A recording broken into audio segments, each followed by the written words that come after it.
This is the Horse Radio Network. This is episode 16 of Healthy Critters Radio on the Horse Radio Network. Healthy Critters Radio is brought to you by BioStar US. Find them online at biostarus.com. On today's show, we're going to talk about chiropractics for horses, massage therapy for horses, great grooming tools and products, and in our critter nutrition, we're going to talk about intuition.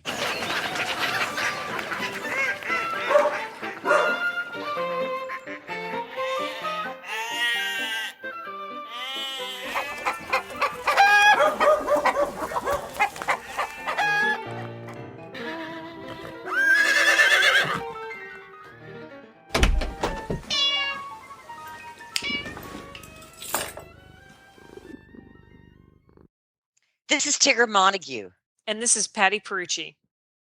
And you're listening to Healthy Critters Radio on the Horse Radio Network. You know, Patty, I was just thinking that before you start the show, you have coffee, I have chocolate. You know, there's something about the combination that's kind of, I don't know, magical. I know. And I was thinking, I'm not the biggest chocolate fan, but if I could have a little chocolate with my coffee, I may be even happier. I don't know. Jennifer has an apple. I know. What's up with that? Lame. I know. It sounds so healthy. You know, the only reason I have an apple is the chocolate that I bought when I went to the grocery store last Friday. Oh, you can't buy it at the grocery store. Why not? Jennifer, where else can you get chocolate? I can't go to Brazil and pick chocolate beans or something. Where do you get your chocolate? Amazon. She probably gets it from Amazon. It's Swiss chocolate. Oh my gosh! See, I'm not a chocolate snob. I grew up right down the street from Hershey, Pennsylvania. I was just gonna say, yeah. I like junk food chocolate, and I'm sorry, I'm proud of it. I'm okay with junk food chocolate, and I bought myself some Reese's peanut butter cups, and I ate them all before the show. Okay, they didn't last until Tuesday. Okay. Okay, no, those are my favorite. They don't. You last. Win. Yeah, you win. You win. Of course, Patty had Nutella. Which is Nutella really chocolate? I don't think it is. No, it's hazelnut. I don't really think it's chocolate. It has the same effect though, doesn't it? I guess. I mean, it's not. Again, I can't eat that much of it. But the first time I ever had it, I was in Holland, and I was just like, and everybody was raving about it. Yeah, and I was like, this is gross. But my kids love it. Ray loves it on waffles. He'll put it on waffles. I love it on a spoon. Well, yeah. I eat Ritter Sport. What's a who's a? What? It's called Ritter Sport. Why? I've heard of that. I thought that was a type of sneaker. I did too. Yeah. And they have the most beautiful, silky, melt in your mouth milk chocolate that you only need to have one or two, pieces, and you are so deeply satisfied, and the serotonin is flooding your brain, and everything is all right with the world. In fact, I think we could solve the world's problems with Ritter Sport. I wish I liked chocolate that much, because you just made me want to like it better. Yeah, jeez, I don't know. Amazon. We might have to put a rating on the front page of this podcast. Wow, talk about food porn. Okay, steer her way. Yeah. Yeah. I like me some dark chocolate though. That stuff that's like 70 or 80%. Yeah, that's yummy. Strong. Yeah, I like that. And that's the healthiest chocolate for you. It's mighty tasty too. Yeah, I can do what are those ones? I guess they're just like regular Hershey's milk chocolate. I like milk chocolate, I guess. But my favorite, honest and truly, is Reese's peanut butter cups. Those are my all-time. It is the ultimate chocolate product. Pop them right in your mouth. And I think, I don't care what anybody says, it has to be good for you. Has to be. It makes you feel good. It releases serotonin. Like, I'm using one of Tigger's big words. It releases serotonin, so it's good for you. There you go. I learned a big word today. You did learn a big word. Yay. And speaking of really, really big words, we've got a guest coming up here soon that's going to use some really big and interesting words. So why don't we get on with that? Oh, let's do. This episode's special guest segment is brought to you by Warhorse, naturally aggressive and fiercely kind.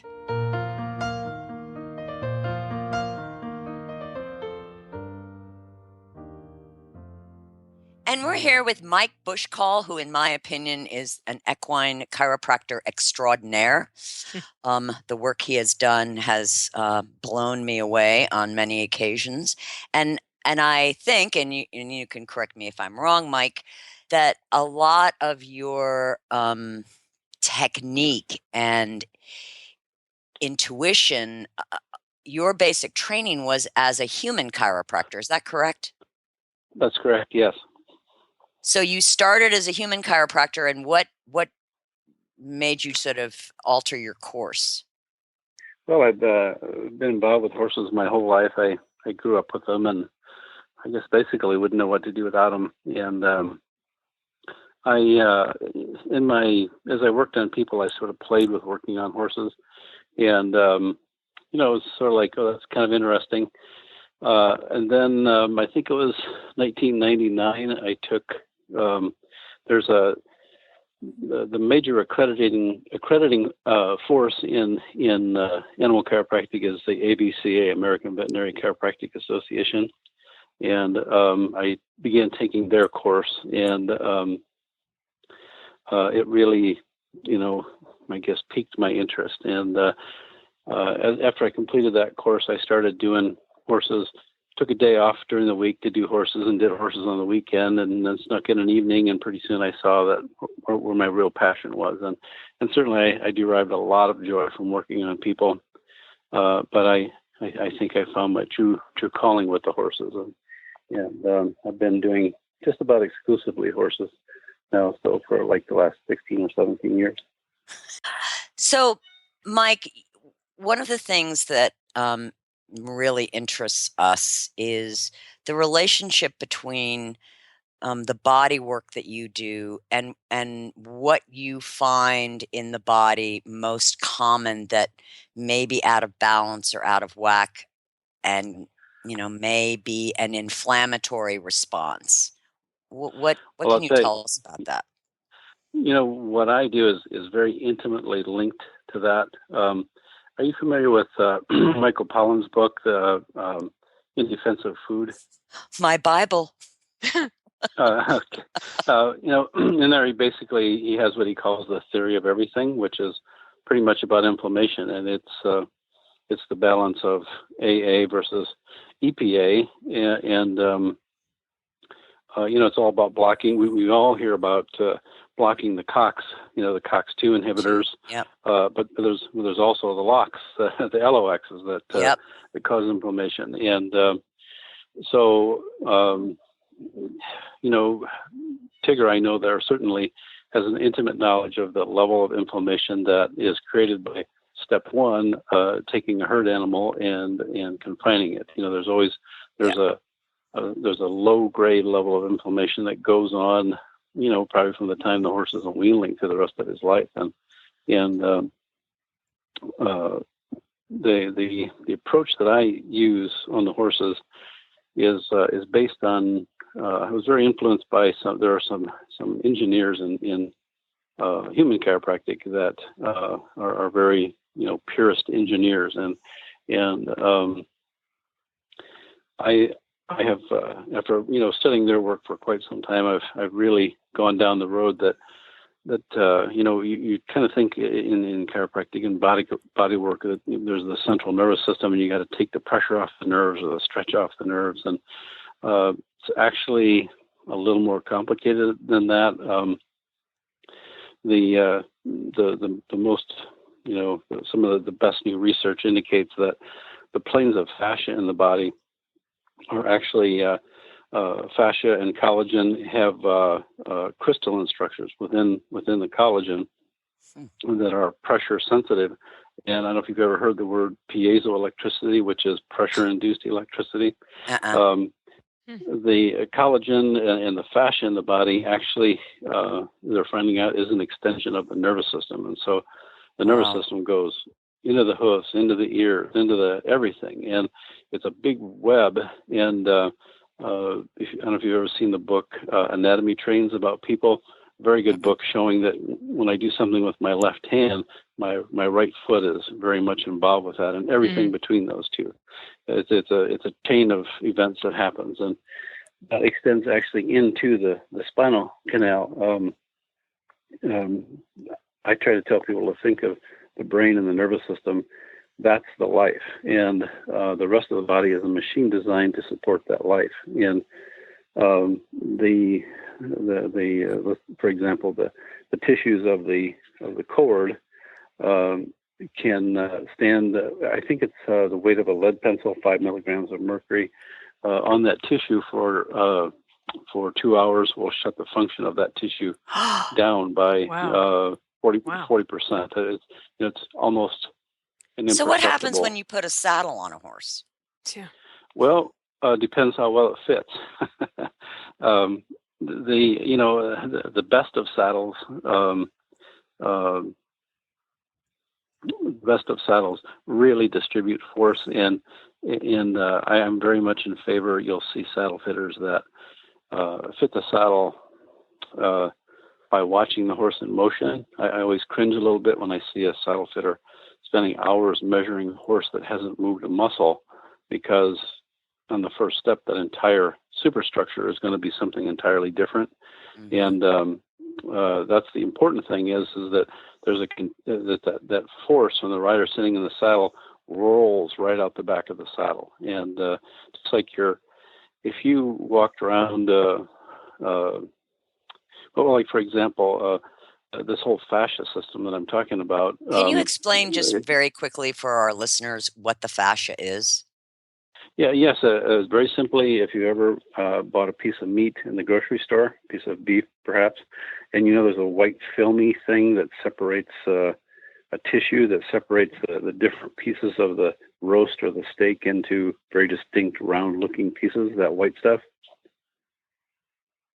Does that make sense? Yeah. Oh, yeah. I'm a vegetarian, so yes, I don't identify. That's fascia, and fascia in the horse. Fascia is especially important because it's designed actually as to store kinetic energy and actually to propel the horse. And as horses have evolved over the years, it's the horses that were able to store energy in their fascia as the feet are placed on the ground. As the back feet are placed, let's say, then the front feet come off the ground. The fascia, for example, current research indicates that about 40% of the propulsion of the horse that goes forward, in the dressage horse that goes forward in his canter, is coming from pure fascia, and only 60% is coming from muscular effort. Wow. That's amazing. That is amazing. So, Mike, sorry, when you're working on a horse and you work on a lot of dressage horses, is fascia in the hindquarters one of the biggest areas of inflammation, or is that not related? The fascia around, as the parts become smaller and more mobile, i.e. at the stifle on down, you've got something that weighs hundreds of pounds being supported by little 3.5-foot crowbars. And so there's a great deal of force exerted. And that's the beauty of fascia and muscle. Up in the hindquarter, there's enough flesh there to absorb the force.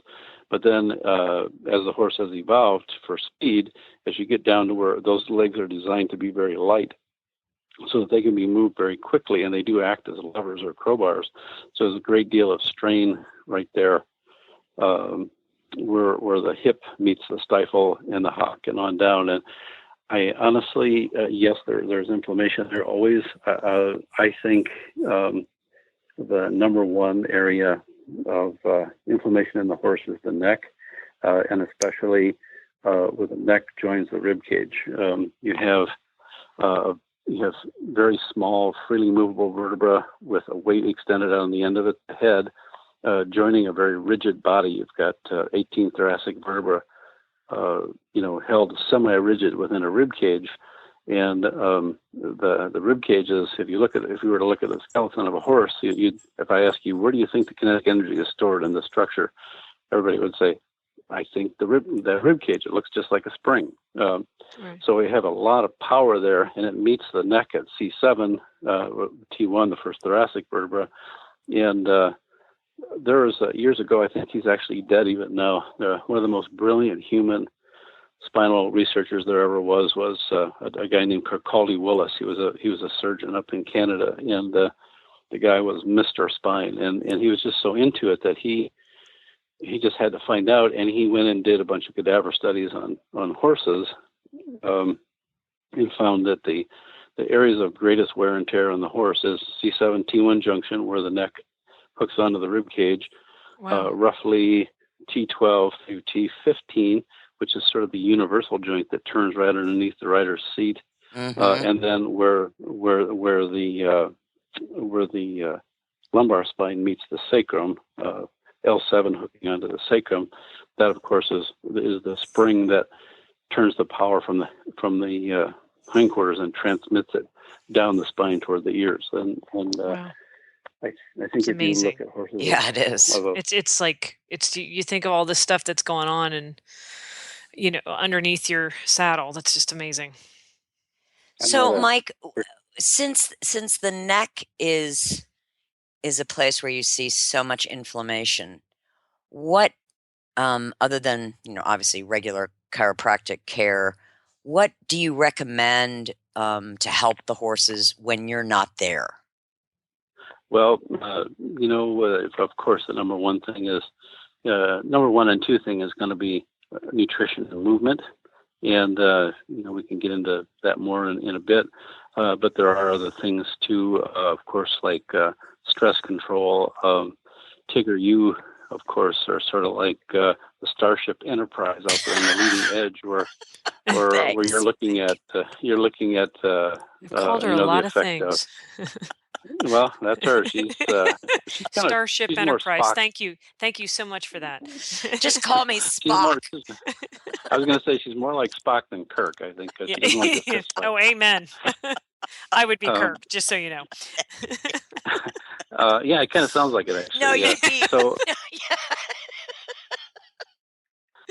but how Tigger's is the only one in horse nutrition that's talking about ashwagandha for the pituitary gland and for the adrenal glands, and you've got I'm sorry, but people just don't think about it, that horse is in that stall, and there is a part of him every minute that he's in the stall that's thinking, well, I don't know if maybe today's the day. The wolf is going to come over the top today, maybe sometime, and they're going to eat me, and well, that's it, because I can't go anywhere. And that produces a constant low-grade production of cortisol and adrenaline and related hormones, and so there's all the management thing. And speaking of management, by the way, I'm talking to you right now from SBS Farms in Buffalo, New York. Oh, Jennifer!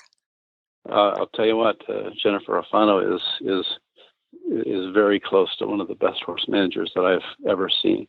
The way she can reduce stress and rebuild horses, and in fact, I'm talking about engineers that have influenced me in my work, and there's actually 3 riders that are joint friends of ours, Tiggers, that I have watched very closely, and how they handle horses has really influenced me. How I release mechanical stress from the horses. I tend to work on horses as they're moving rather than standing still, kind of like the two saddle fitters. Mm-hmm. And Jennifer Alfano and our friend Shannon Peters and our friend Nicole Smith are 3 people that I regularly see take horses that have been grown into hamburger, and they rebuild them into champions. And that the management part is a huge thing. And then getting back to movement, that goes without saying. The way we ride them or the way we train them, that certainly has to have some or a lot of effect on the neck. Oh, and I think you can vary the hallmark of the quality of the training going on is to look at the quality of the neck muscles. If you see stringy muscles, in the cranial third of the neck, if they're stringy and uneven, and it looks like a bunch of bands as the horse moves, or you'll see the horses that are broken over at C3, C4 area, and they've got a big slab of sort of false muscle floating on top of the neck, sort of like a big cap, or you'll see of course, the overdeveloped underneath muscles. Mm-hmm. And if you start to look really close to it, people talk about the prophet's thumbprint in the neck. Those little I don't dents know on what the that horse's is. neck. You see a lot of horses, especially thoroughbreds, that have like a little dent in the brachioscalicus muscle down to the underside of the neck, and those very visible dents are they say from when the horse was a foal in the womb, there was a hind foot touching against that, is what makes that. But if you look at the quality of necks and horses, you'll see smaller versions of them start throughout the chest and the underside of the neck, and these are all indications of extreme inflammation. The force of the giant hindquarters being driven forward and not released properly out the front end.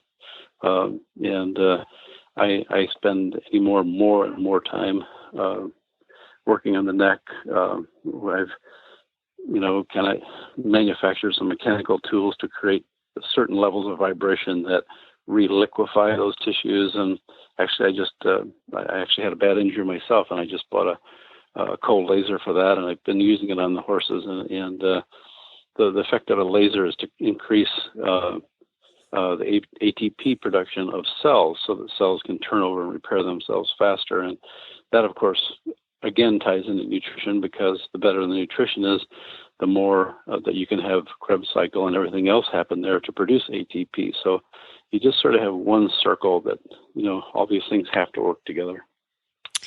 I know we have listeners that are in the Western world. Yeah. And one thing that I have noticed, and it's not a criticism, it's just an observation. A lot of Western horses seem like their necks are stuck in one spot. Boy, you think? And I can speak freely about this because that's my past of being a Western rider. And actually, I want to take this moment to plug my most current hero. There's a fellow out in the West Coast there, Nevada. His name is Nick Dowers, and he actually just won that contest they have in Tennessee or Kentucky called Road to the Horse. Oh yeah. And go Google Nick Dowers, Dowers, and you'll see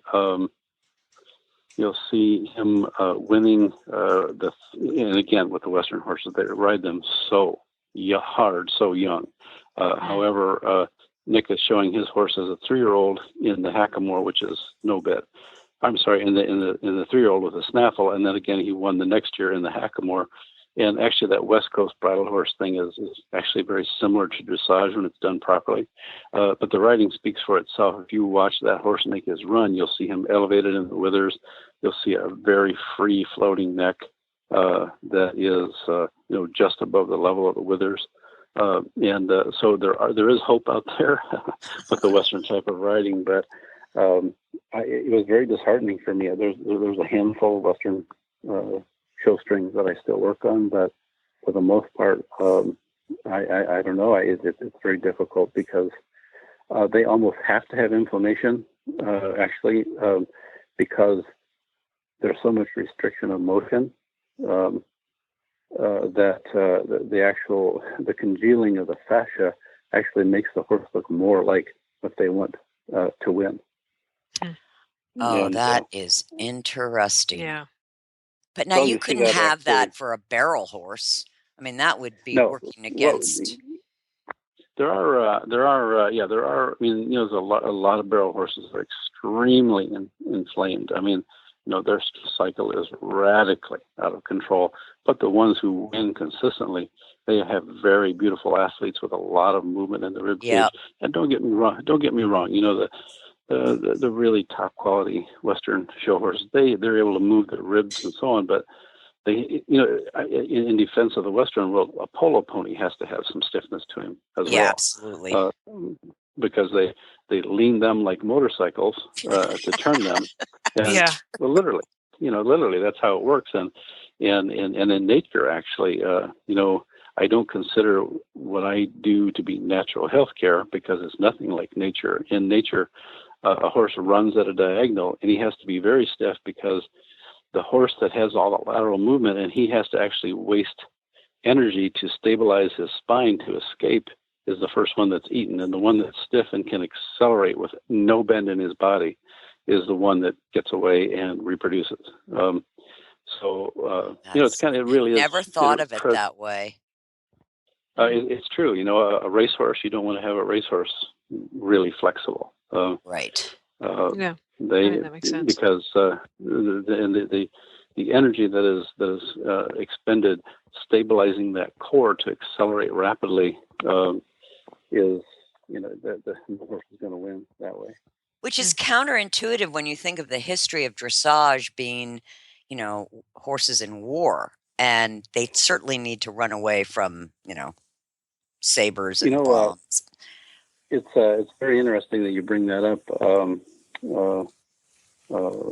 Shannon's husband, Stefan, I had heard this year that he is now warming up his horses with a Piaffe. And I thought, that's interesting. He works with that fellow. I think he's a South American that's kind of a Piaffe Passage specialist. Matute? I forgot his name. No, there's another guy from California, but he tours to the Midwest here and so on. Anyhow, so Stefan is warming some horses up, it's my understanding, with the Piaffe. And I've been told that the history of that is like you said, when you're a dressage horse and you're in war, I like that what Buck Brannaman said. He said, I think dressage started to go downhill when they stopped killing the worst dressage riders. So they're over the hill from the enemy, and they have to be there quiet, but they have to be ready to sprint and jump and do everything. So in war, they did do that. That's the basis of where Piaffe and Passage came from, is it loads that spring so that horse can perform explosively at a moment's notice. And that the history of dressage, I think, is very interesting. There's something else I'd like to mention, actually. Sure. Alrighty. It's been kind of a family-wise a rough couple years or so. My sister died last year from inflammation. And my mother died before that from inflammation and diet and horrendous dietary mistakes. My father is hanging barely onto life now for the same reason. And as a result, my remaining sister and I have decided to start a nutrition business, and we'd like to aim it primarily at horse people because they seem to be actually much more motivated to take care of themselves. And we're just getting that going. But if someone is interested in that program, and the email for that is, we're going to call it Winning with Nutrition. And the email is winningwithnutritionnow@gmail.com. So great you're doing this, Mike, because that's awesome. So many people need help and advice and guidance as to how to eat better and reduce inflammation in their own body. Well, Mike, we have to wrap up. If somebody would like to, contact you and try to get in your schedule, which I know is booked, weeks and months in advance, what is the best way to get in touch with you? But I'll give you the email, centaurdoc, CENTAURDOC @gmail.com. Thank you so much for being on Healthy Critters, and I'll talk to you soon. We know that cleaners and products we use have a great impact on the well-being of our families, our animals, our farms, and the earth. Warhorse works to offer our customers naturally aggressive and fiercely kind cleaners that provide effectiveness, versatility, and value. And Warhorse does this with special combinations of simple, humble, but extraordinary plant oils that have no pesticides, no metals, no glyphosate, no petroleum, no sulfate ingredients, and no genetically modified organisms. Warhorse's equine, pet, and people soaps use an exclusive raw sunflower oil that retains its waxes, lecithin, and vitamin E. And add some skin-loving avocado, coconut almond, and dead sea minerals, and you've got a buffet of healthy benefits for your farm family. All Warhorse cleaners are naturally aggressive on dirt and grime and fiercely kind to the most sensitive skin, even our pure gold and multi-purpose cleaners. So go ahead, get in the mud and get dirty. Warhorse has got your clean, a Warhorse kind of clean. Warhorse products are available at BioStar US. You can find them online at biostarus.com or call us direct 1-800-686-9544.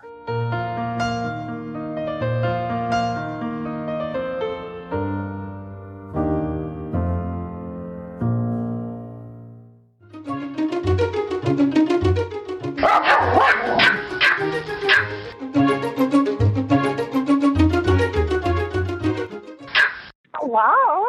Patty! Hi, Hedwig. Tigger and Patty and Tigger. Oh my goodness, it is lovely to hear your voices again. Sounds like you had cheese. I have not had cheese. Thank you for pointing out that misery for me again. No problem. Oh, wow. Well, you know what? Tigger got to have a little chocolate, and that made her happy. Neener, neener, neener. I have a very good question for you. So, Okay. Hedwig, you travel a lot, right? With your Yes. slave, or I mean servant, or human. Servant, yes. What do you find to be the best type of music when you're traveling? What's good music for dogs to relax to while they're driving on long trips? Well, they're not driving, but while the human is driving. Well, you never know. Do you think Hedwig can't drive? Well, that's true. I'm not permitted to drive due to some regulations that are short-sighted. Yes. That will be another question another time. Yes. Well, so to be frank, Patty, we listen to several different sorts of music. Also news. We listen to a lot of news. But then when the human gets tired, she turns on the radio and she starts to press the scan button, and apparently she has the attention span of a gnat, which is not just borne out by the shoddy care paid to me and my sister, but also to the fact that she will punch that button 600,000 or 700,000 times to find music from the decade known as the 80s.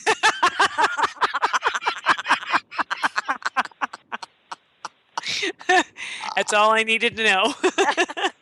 What is your favorite song from the 80s? Yes. My favorite song is when the radio is off and she's not singing. Oh. But if you had to listen to a song from the 80s, what would it be? What would you enjoy?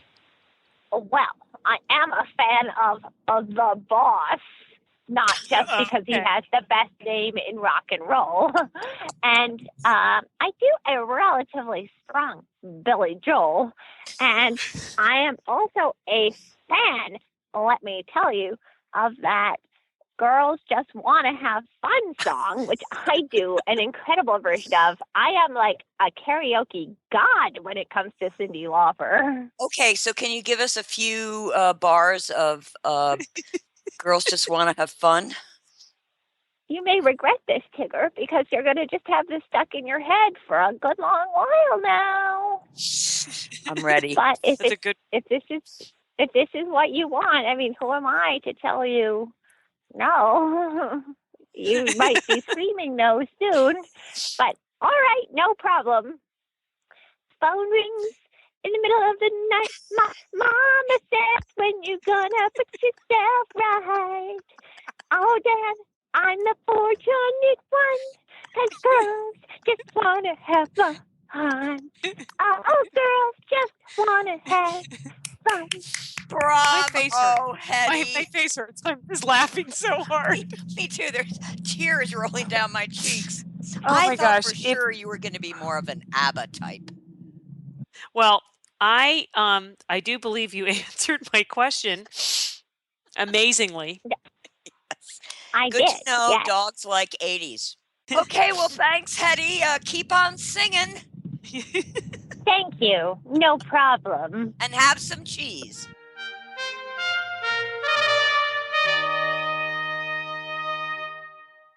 We're with Sal Salvetti. He's a massage therapist for performance horses. He doesn't know this, but I refer to him as the massage therapist for the stars because he works on many and most of the top dressage horses in the country. So, Sal, welcome to Healthy Critters Radio. Thanks for having me. I'm flattered. I wanted to ask you, since you work on so many horses, what are among the common areas where you find horses tight or have problems that may be related to the sport that they do, the work that they do? Can vary a little bit with discipline.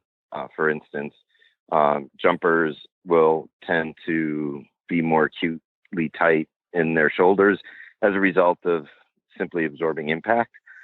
But all performance horses, I mean, really, I'll find significant tightness in their back through their rib cage and torso, shoulders, neck, jaw, poll, hindquarters. Really, it potentially anywhere and everywhere. Is there anything other than massage that riders can do to minimize this, or is this really just the result of the work that the horses do? When it gets extreme, I think that sometimes there needs to perhaps be some thought given to the program itself and the schedule of work through a week, the preparation to horse shows, how much horse showing, how you do horse show, and try to incorporate variety and cross training, and in particular in dressage, where you have the most opportunity for maximum effort with repetition. You need to be really careful about varying the work, and I think that a lot of what I find is sometimes that's lost a little bit, understandably. You know, I do understand how that happens, but sometimes people need to remember that and approach it like a human athlete would. Yeah, it's where you incorporate traveling, the loss of their regular routine, and you have to look at the program. You have to look at the rider. If it's often, you know, you have to look at the rider, frankly. And especially with the amateurs, I know what it's like to be an amateur and riding a horse, and we're not professionals. So, you know, we have to be, I think amateurs need to be honest with themselves of how they may be contributing to physical issues that the horses may be having. And then, you know, which also ultimately also brings us to BioStar and Tigger's program. And I like the way you segged into that.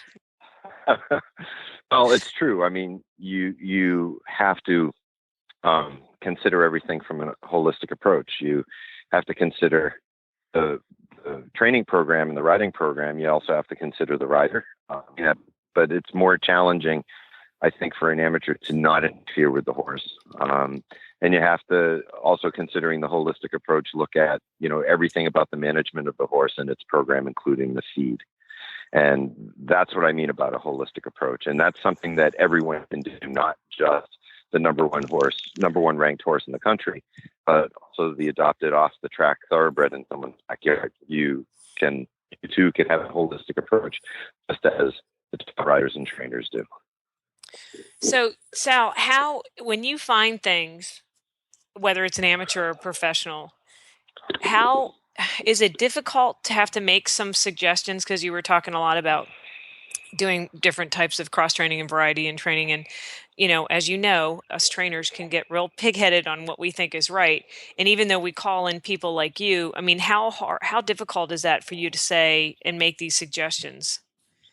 It's all about having a conversation and an open dialogue. Mm-hmm. And the clients I have are the ones that I get along the best with. They're the ones that, you know, want to hear what I feel.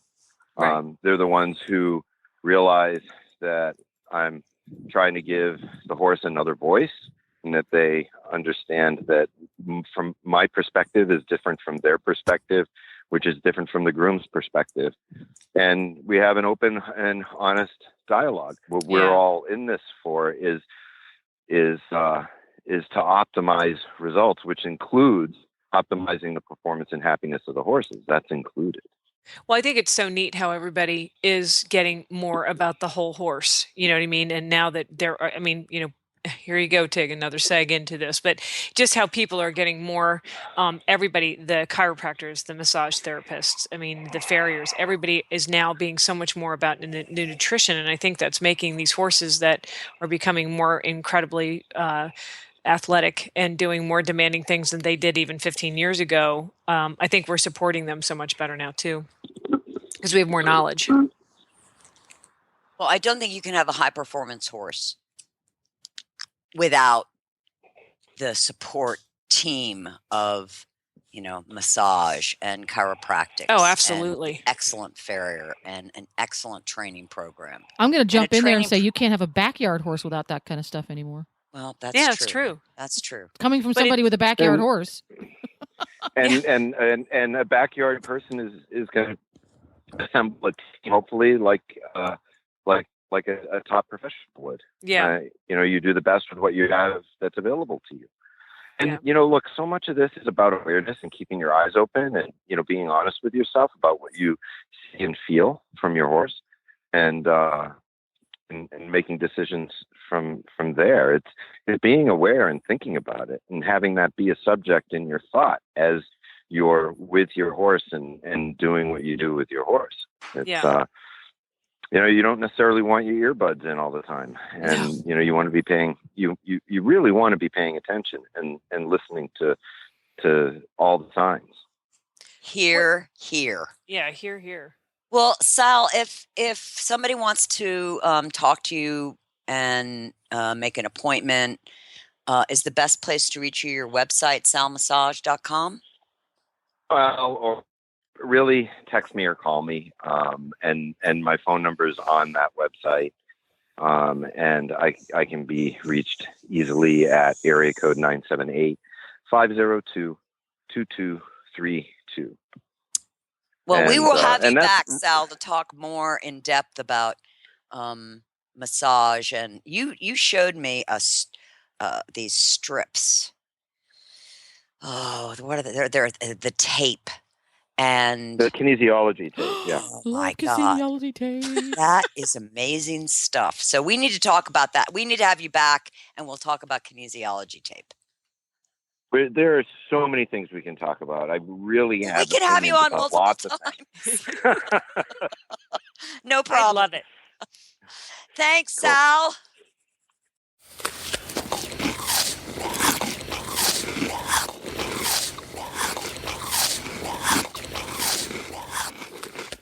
In our segment on critter nutrition, I want to talk about intuition. Because in our high-tech world of bytes and data, we can forget that there's another avenue of communication that isn't cellular or vocal or run by computer processors. It's intuition. In my opinion, it is one of the most important avenues of communication with animals. It is the little voice that says something is not right with my horse when everyone around you is saying, oh, your horse is fine. It is that whisper that says, I don't feel good about feeding this. Or, he seems fine, but I feel he may have ulcers. We horse owners spend a lot of time in our heads. Riding is a thinking sport. Competitions are as much a mind game as a physical endeavor for both horse and rider. And yet when we get out of our heads and we just feel, we are in that zone of connectedness with our horse, in the moment, present, intuitive. Some of the best trainers and competitors that I know have the ability to let the feeling direct the thinking brain rather than the other way around. They feel what the horse is telling them. The best veterinarians are, in my opinion, the most intuitive. Listening to their intuition gives them the freedom to step out of the box, particularly with complicated cases that don't fit a prescribed paradigm of treatment. The intuitive veterinarians also seem to be the first to start linking chronic health issues with certain medications or protocols and revised dosing, even if that is not what the drug companies advocate. Most of us are not encouraged to listen to our intuition. I think this is because our high-tech lifestyle disconnects us from our intuitive feelings, and we are bombarded by the black-white, right-wrong, good-bad duality of judgment that leaves no room for gray or blue or green or red or a rainbow. Now, before you think I've lapsed into the hippie phase of my youth or that I've been listening to too many Grateful Dead songs, let me just say that it is the animals that are constantly reminding me of nonverbal communication, of intuition. Intuition is an awareness that is absent of rational thinking. And while we think of science as being the bastion of rational thinking, some prominent scientists have maintained that intuition is associated with innovation and scientific discovery. I feel that animals are communicating with us through our intuition.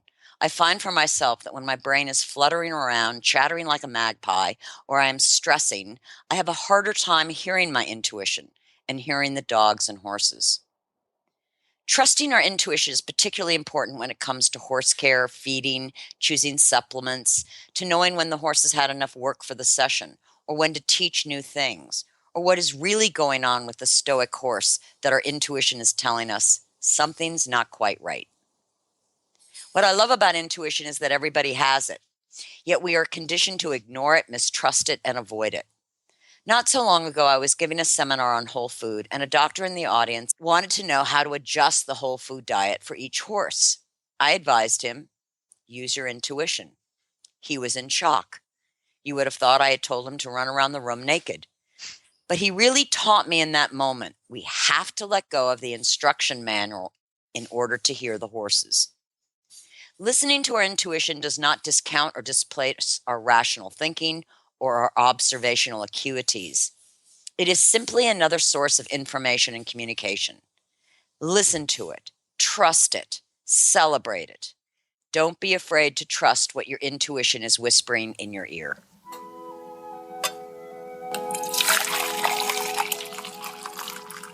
Well, ladies, it is time for us to have our coffee clatch.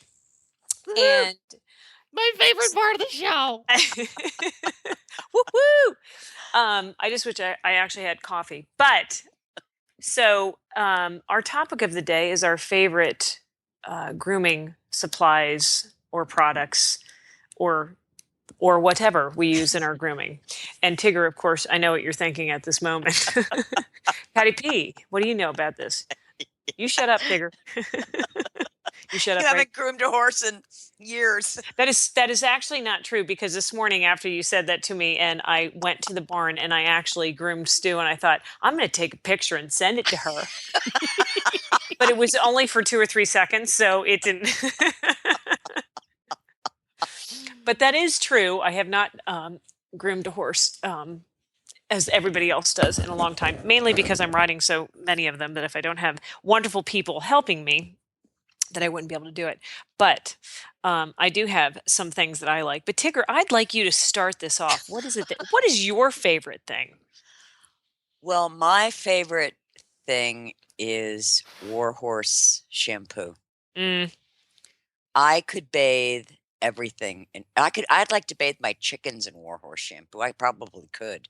I just like smelling it. I used to use Cowboy Magic and oh my God, remember at the barn, Patty, we used human products on the tail, and I've let go of all that. Have you? You've let go. I have, and I just love Warhorse. I think that is the best shampoo for dogs and horses, period, end of story. I have to tell you, I love my Warhorse shampoo. I love it. I love the way it smells. I love the way it feels. I love the way it cleans. Mm-hmm.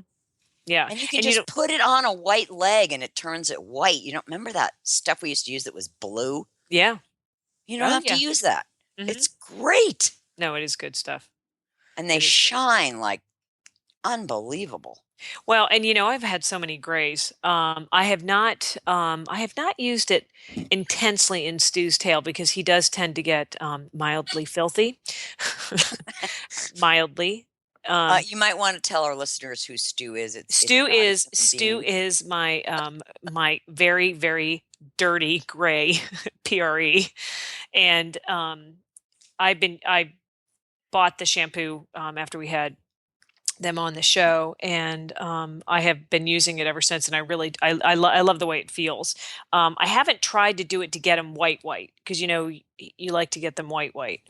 So I'm gonna have to try that. I mean, you know what I mean? I do it I do it because I know it's just nice because it's so hot here, and I like to just make sure I get all the sweat off, and I like their skin to be clean, and I just love the way it smells. And you know what? The emollient in that shampoo Mm. is so good for their skin. Yeah. Oh God. Yeah. Yeah. So okay. So obviously that's one that we both choose. Jennifer. And how about you, Jennifer? I have a favorite grooming tool that has fallen out of favor in recent decades. And I think we need to return to it. It's the cactus cloth. The cactus cloth? Everybody needs to have cactus cloth. Is that rough kind of cloth? Yes, and it's hard to find sort of like nowadays. A loofah? Not really. Imagine taking, you know what sisal twine is? No. You lost me. Okay. Old-fashioned baler twine? Yeah. Yeah. Before they got with the plastic kind? Old-fashioned baler twine is a similar texture to sisal, which is indeed similar to cactus cloth. And it's before they had rubber curries, this is what you used instead of a rubber curry, because back in the day you had a metal curry. And the metal curry was used to clean the bristle brushes, right? Oh yeah. But you daresn't use your metal curry on the hide of your horse. Right. But you had to curry him. Yep. And that's what a cactus cloth was for. And a cactus cloth is a lovely, wonderful, multi-purpose tool, my favorite kind. When it's dry, you can scrub with it, and it is a fantastic currying device. You can use it on the big, fat, fleshy parts of the horse as well as the nooks and crannies because it's eminently foldable. And that's cool. But it is fantastic for really bringing out the shine. For example, Stu, who loves to get really dirty and therefore needs bathed a lot, once he is completely dry, if you massage his hide in the direction of the hair thoroughly with a cactus cloth, you will get a brilliant and natural shine. Well, that's so funny because you reminded me of something that I learned when I was grooming racehorses, and that was when I learned how rag. Yeah, but when you learn how to truly the differences in what the brushes mean and how you're supposed to use them, but when you whisk the one out and then you're supposed to rub them down to pull the oils out, and and I know 100 people still do that all the time. I hadn't even thought of that, but I don't know if you guys remember this at all. They used to always tell me to use alcohol, a little bit of alcohol, to pull the oils out. Do you remember hearing that at all? Really rub in, and it was supposed to be good for their muscles as well, but that was supposed to help pull the oil out with that type of a cloth. Drying. You don't want to pull the oils out. Yeah. Right. But that's what I was told. I mean, remember as a little girl going, that's really weird. Alcohol is good for everything when you have a racehorse, apparently. Yeah, I think so. You just buy that stuff by the 50-gallon drum. We're talking about the white stuff, right? Not just checking. Oh, that's so funny. The isopurple kind, yes. Yeah, that's right. Yeah, I actually had rub rag on my list of favorite grooming tools. There you go. I have an assortment of rub rags. I'm a towel person. Because I love rub it. Yeah, I love, and you know what?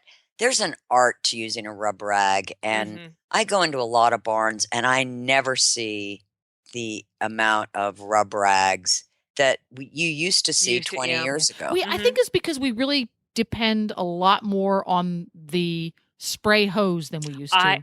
I couldn't agree with you more. Yeah. I couldn't agree with you more. Yeah. In fact, years ago, one of them, I wish I could remember her name, and she was one of the top hunter grooms, and she came to groom for a girl that rode with Robert, and I can't remember her name either. But anyway, she always said, there's too many, and we were in Florida, and she said, too many people, when they get done, they're hosing the horses off. And she said, I walk them around, I let their coats dry, and I curry it, and then I rub it off. Yeah. And I remember thinking, that is a lot. When she only had 4 horses to worry about. And let me tell you, those horses were amazing. But, I think that you're right, Jennifer. I think too many people go to the hose. It's a lot easier to hose them off, and that spray on causes some trouble. shiny stuff. But that causes problems with their feet. I mean, I'm forever Yep. hearing, blacksmiths and farriers going, "Hey, can we not, hose them off that one day?" And it's like, you got, we're always thinking we've got to get. But I think there, if you can let them dry and really put your muscle into it, and it help. And I think the horses love it too because it's like a little massage. And may I add, and I know this isn't popular, but dun dun dun. I know, I can't wait. Tigger, can you imagine Tigger saying something might not be popular? No, I cannot. Go for it, Tigger. Be brave. That if you can not hose your horse off on one day and let him go out and frickin' roll in the sand, in the dirt, in the whatever, to allow that horse to get the soil organisms into his coat. And yes, he's going to look dirty and filthy, but when it dries and when you groom it off, it's so much better for the horse. I'm not saying do this every day, but so often, I mean, it's happened to me. I wash the horse and then I want him to have some grass and then I just turn him out and then he starts rolling and then I have a heart attack and I have to start all over again. But I think in light of the fact that too much bathing is not good, particularly for the feet and really not for the coat unless you're using warhorse where you're always getting emollients, let your horse get some good soil organisms in his coat. There you go. Yeah, what you haven't chiped in yet, Patty? What's your favorite? Well, I have I have a grooming thing that I've always liked, and that is, they're mitts that you put on with the little tiny. Oh yeah, I love them. The little nubbies. Little nubbies. I just have always liked them because you can get into the nooks and crannies in their legs, and I've always had a lot of stallions, and stallions are always moving their hind feet around, and so a lot of times they just get grungy in their legs. And again, I'm always trying not to hose them off too much, but I just love that because it gets really down into the skin and works the dirt around there are lots of nubby gloves out there. Do you have a favorite nubby glove? It's funny. I don't, it's just a one you put on. It's generally, I found it in blue and red, and it's just a stupid little mitt, Oh, it's the traditional old fashioned mitt. Okay. Yeah. It's the one that has the fingertips chopped off. It's shaped like a mitten. Yes. Okay. So you're old school there. Really old school. I've always really liked that. Really liked that. And it does come in a myriad of colors. It does. My favorite has always been blue and red. Just going to put that out there. Okay. Always love those. Good to know. So that's one of my favorite. And I really love a really nice soft brush to whisk around the face and get behind their ears. And I really, really like that. It's a finishing brush. That's how I think of it. Yeah, exactly. And I just love that. I always feel like you can get the rest of that dirt off, again, it just always makes their coat look so good. I learned this is a fun little trivia tidbit. I was chatting with a brush manufacturer once, trying to remember what brush brand it was, and it's not coming to me. As long as it wasn't Fuller Brush. There we go. Actually, I think it's a company that was once owned by Fuller Brush, but I'm kind of a brush snob. And I was chatting with him about how brushes are made and how you can tell one brush from another brush. And if you look at the cut edge of the bristles on your brush, kind of hold it up to the horizon, a finishing brush will look perfectly smooth and flat, and a cleaning brush, they will be uneven. They will have some longer bristles and some shorter. Okay, yeah, that makes sense. And I never knew that because he was trying to explain to me why finishing brush A was different than finishing brush B. And they were both just as soft as one another. And he said, well, look at this one. And I looked at the bottom and I held it up and it was just perfectly smooth. And he held the other one up. And you could see that some of the bristles were a tiny bit longer than other bristles. And he said, well, those are going to get down between the hairs and lift dirt up. So your horse is not going to look as shiny. When you use this one, all it does is take the dust off the top. It does not separate the hairs. And your horse will look super shiny much faster if you use that one. Interesting. Yeah. There you go. I never knew that. And it was just fascinating. So there you go. Cool. So Tigger, what else you got? My one other, my must-have in my grooming box is something that you will recognize almost instantly because we were going to write a book about it. Oh. 101 uses for coconut oil. Oh my gosh, who doesn't love coconut oil? Yes, it's true. And I think we got well into the thousands, didn't we? We did. Because it was amazing. And in fact, Tigger, just today, I cannot believe you're saying that.